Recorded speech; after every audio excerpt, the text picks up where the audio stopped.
Hey guys, welcome back to the channel. Welcome back to another video, and we are here with our weekly FPL Team Selection video. We have a lot to discuss. We're going to try to make it as quick as possible because we did have another video where we talked about this a lot, and I'm a little depressed, to be honest with you, with how FPL is going. But Yelena, how's it going with you? It's going well, thank you. I am coming off the back of a red arrow, so I'm not feeling that enthusiastic. And the double game week was so overhyped. I was like, I'm going to hit 100 points. It's going to be amazing. And I didn't. So I'm in the same boat as you. I wasn't even close. So typically we go through how our game weeks went, but we did record a video midweek with that info. So make sure to go check that out on my channel if you haven't already, so you can see how we got on. But spoiler alert, it was not great, but it's a new week and I'm not feeling great about it. So let's take a look at our teams. So this is my game week 26 team. I'm not gonna lie, I kind of hate it. I don't know what to do with it. I've already made my transfer. So I had 2 free transfers and I took a -4 hit. So it might be a little bit deceiving, the graphic. This is my team after the transfers. I made them super fast because in the past couple of weeks, I was a little bit hesitant about the transfers that I wanted to make. I held off, ended up losing a lot of money that way. So I was like, you know what? I can't really foresee somebody getting injured. I'm just going to risk it and go for it and try to beat the price rises and falls. So I transferred Jota out for Saka. I transferred Trent out for Al-Dakal just to have a bench warmer because I had tons of defenders. And then I transferred Archer out for Solanke. I was going through it a bit. I really wanted Tony, but I was 0.1 off from being able to transfer Tony in. But with Solanke's double coming up, I think it makes sense. But I just I want Tony, but I don't find anywhere to put him. But I'm honestly trying to hold off the wild card because I know a lot of people are going to wild card in game week 30 after that blank game week 29. And I'm trying to figure out what I do until then. But I don't like Dubravka in goal. I don't like Estupinian in my defense. Pau Torres as well. I would probably transfer out. De Bruyne, I brought him in and he did nothing over like 3 game weeks or 3 games. And that was just a waste of a transfer. Foden had the 120 pointer that I thankfully didn't bench him for, but he's been largely absent as well. Bowen has been absent for the past 5 to 6 game weeks. So I feel like the only good thing about my team is the attack. And I just want to rip it all to shreds. So I'm not feeling super confident with this team, to be honest with you. I really like it. I think it's the grass is always greener, isn't it? The fact that you've got De Bruyne, I don't, and I think you're giving him a tough time. I think he's been quite good because he's come off the bench, he's got getting points.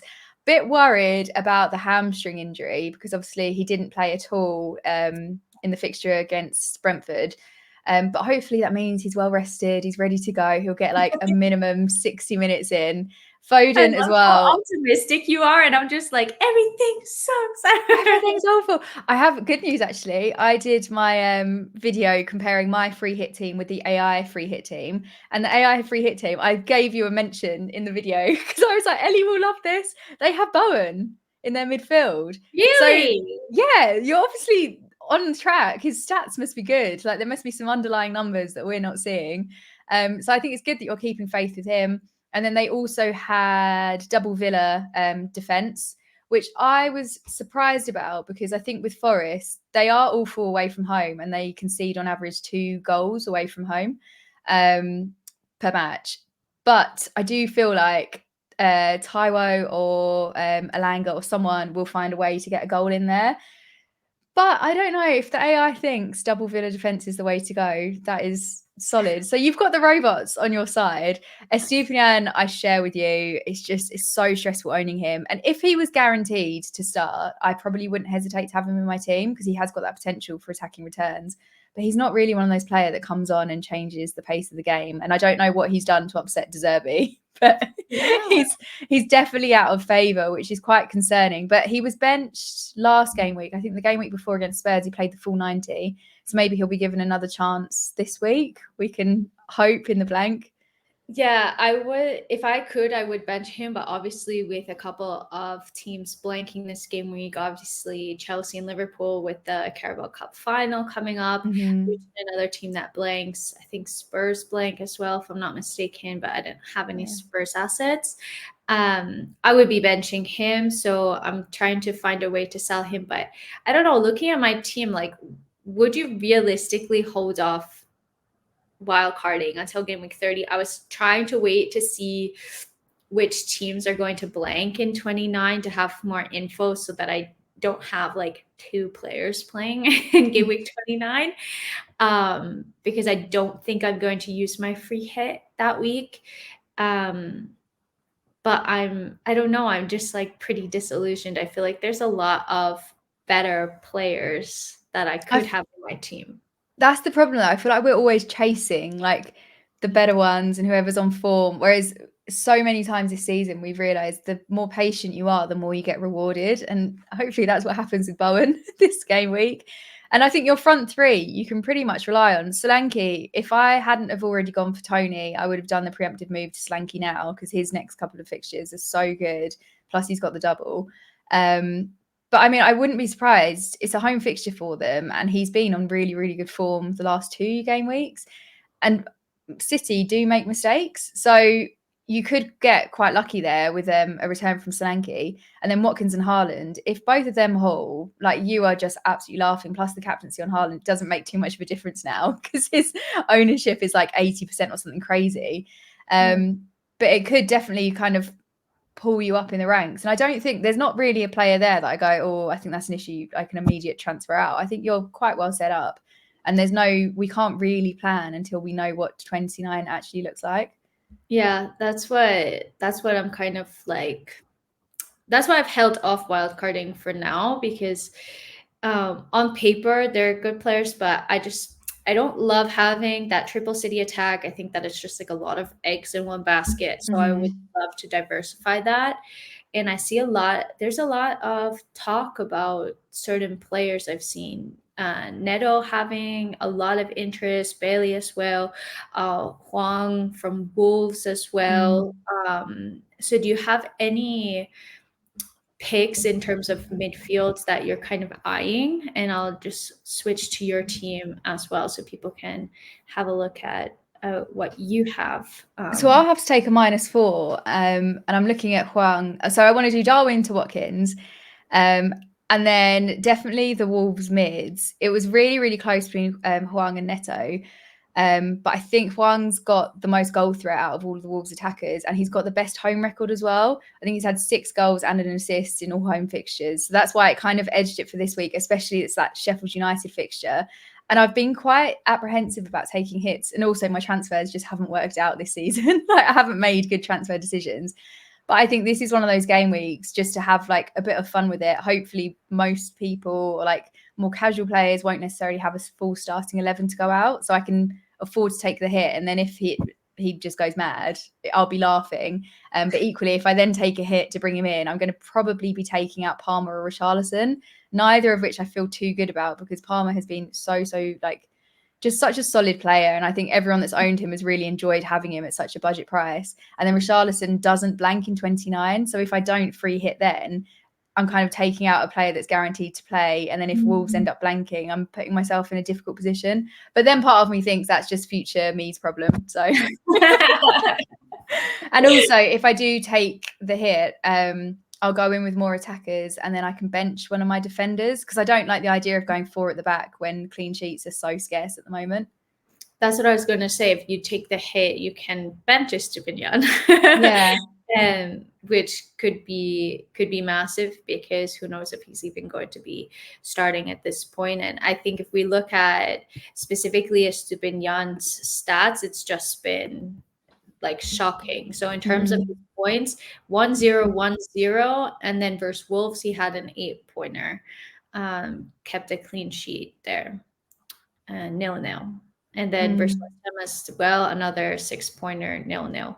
So it's been 4 going on 5 weeks since we've had anything from him. How mad when you consider the start he had this season. He was like the defender to own. He was so good. Then he got injured, and then it's all been downhill since then. I know. And so, yeah, I don't know. It's difficult. But if you had to kind of rate the midfielders that people are looking at, so I think those were the three big names that I've seen, but what would be your rating for the midfielders to bring in? And then feel free to add any others that you've seen that maybe I haven't seen so much of. Would this be Hwang, Neto, Bailey? Yeah. I think probably in that order. I think Bailey, and there's also Douglas Luiz, a lot of people have been discussing. But I think it's the Sheffield United fixture that really draws me. So I think I'd probably stick with, I think Wolves have got it. Hwang just edges it. There's a lot of controversy at the moment as well, isn't there? Everyone was quite sure that he'd be on penalties, but now is it Sarabia? Yeah, I think Sarabia. People I think pronounce it Sarabia, but I could be wrong. People think that he might be on penalties, and also everyone's now saying, because the content creators have put so much emphasis on Hwang and Neto, it's going to be Sarabia that comes away with something, which would be typical. But he is cheaper at 4.7 million. He's had 65 points so far this season compared to Neto's 80 and Hwang's 102. One thing I have found quite interesting is a lot of people, especially Wolves fans, obviously they know their team, like the best players. But I think you can have a difference between a really, really good player and a really good FPL asset. And I think Hwang's the FPL asset. I'd probably say Neto impresses me more, but that's not necessarily going to come out in FPL points. Although Neto's picking up assists like there's no tomorrow. I think it's on 14. Might have made that up. What? Wait, I'm gonna fact check this. Can you imagine? It's actually 6, and I'm like, Hold on, I'm gonna. Wait, no, it's insane. It's 2 goals and 11 assists. So 11. Off. Yeah, but that's insane in the league, at least in the Premier League. And then that makes me kind of think, well, if he's going to have that goal involvement, maybe that's more of a sure thing. But no, I think Hwang is my top pick. What about you?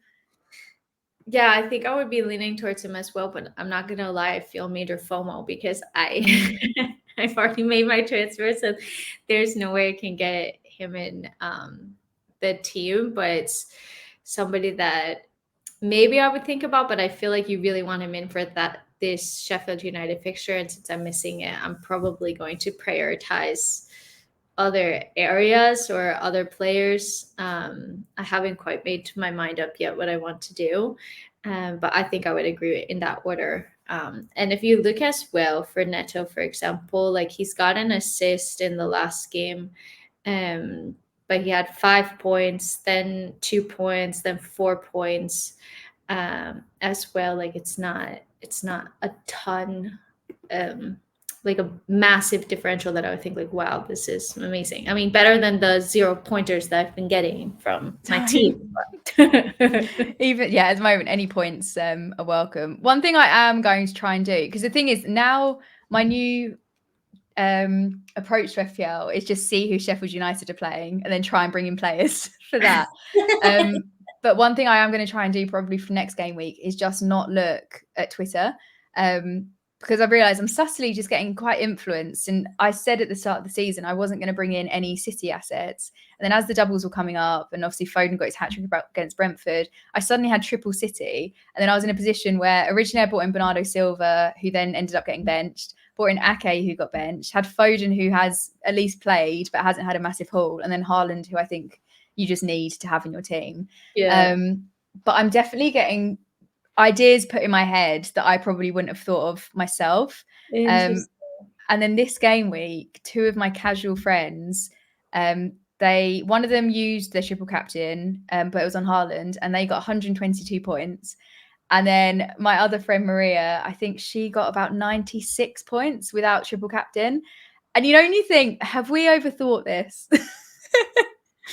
Let me see what Maria was on. Wait, but who do they have in their teams? Like, so Maria got 98. And she had Kelleher, Saliba, Estupinian, Walker, Erdegaard, Jota, Foden, Saka, Kulusevski, Haaland, Tony. And then the other one had, this team just makes me sick. Oh, he used his bench boost, but the bench was 3 points from Pickford, 2 points from Bruno, 0 points from Porro, and 2 points from Powell. So it wasn't even that good. But he had Edison in goal for 11 points, Saliba and Robertson for 6, Walker with 12, Erdegaard, Elliott, Saka, Palmer, then Haaland, Watkins, Darwin. Oh my god. But if they were to post their teams on Twitter, they would have been absolutely ripped apart. Yeah, but that just goes to show you, like, maybe it's a bit of like herd mentality. That was the other player that I was thinking about that I forgot to mention is Odegaard. That I'm tempted. I'm super tempted by him, and I need to play around to see, like, if Salah's fit, should I hold it off so I have the funds, or should I just go for him because he is a little bit more expensive. He's currently at 8.4 mil, but he has in the last 2 games he has 1 goal and 3 assists, but he has 14 points, 10 points, and then 2-2, 3-2. So it's been a while since he's had like a big it's been a while since he's been like consistent, but I feel like he's looked pretty good as well, and he's only at 15.8% ownership, so that could be a bit of a differential. Something with Arsenal has just clicked because they're Yeah. keeping clean sheets, they're getting attacking returns, they're doing so well. Yeah, no, exactly. And I think that they're seeing City falter as well. So maybe we're going to see them push even further in the next couple of weeks to like try to go for the league, because they're in the position to be fighting for the league. They're going to have to fight for Champions League as well. Yeah. After losing 1-0 versus Porto. So he's somebody else that I have my eye on that could be interesting. The watch list. The watch list, yeah, my watch list is infinite, but hopefully this was useful for you guys. Let us know in the comments what your team's looking like, what your transfer plans are looking like as well. And yeah, I think that we're gonna close it out there. Yelena, let everybody know where they can find you. On YouTube and Twitter at Yelena FPL. Hopefully we will be getting back to our live Q&As once I figure out technology. We can aim to do one next week for any last minute decisions, thoughts. But if anyone has a question, leave it in the comments below, and then one of us will get back to you. It's like our out of office message. Yeah. To you before the deadline. Definitely. So guys, hope you guys have a great rest of your day, evening, whatever time you're watching this, and until next time, we're up. Bye.